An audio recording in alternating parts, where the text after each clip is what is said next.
Hi friends, ఈ video నచ్చినట్లయితే ఈ వీడియోని లైక్ చేయండి, సబ్స్క్రైబ్ చేయండి.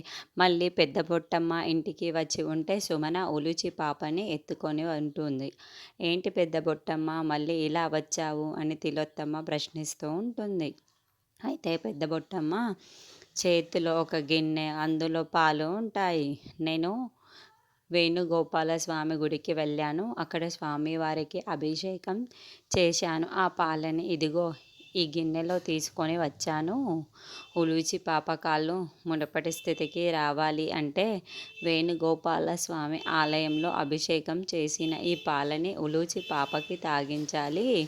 లేదంటే ఉలూచి పాప కాళ్ళకి ఒంటిని శుభ్రం చేయాలి.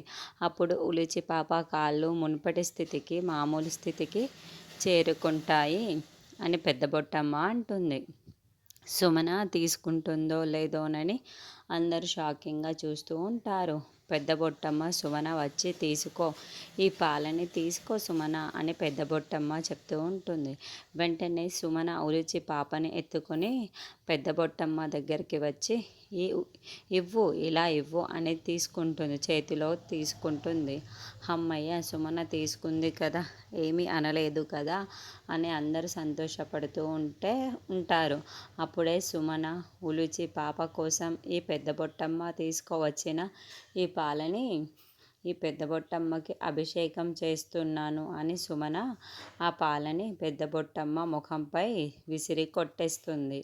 అయ్యో సుమన, ఏంటి ఇది అని నయని, విశాల్ అందరూ కూడా అరుస్తూ ఉంటారు. అయినా కూడా సుమన ఆ పాలని పెద్ద బొట్టమ్మ ముఖంపై విసిరి కొట్టేస్తూ ఉంటుంది.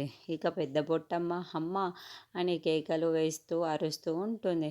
అయితే సుమన అలా చేయటంతో పెద్ద బొట్టమ్మ చాలా కోపంగా రగిలిపోతూ సుమన వైపుకు చూస్తూ ఉంటుంది.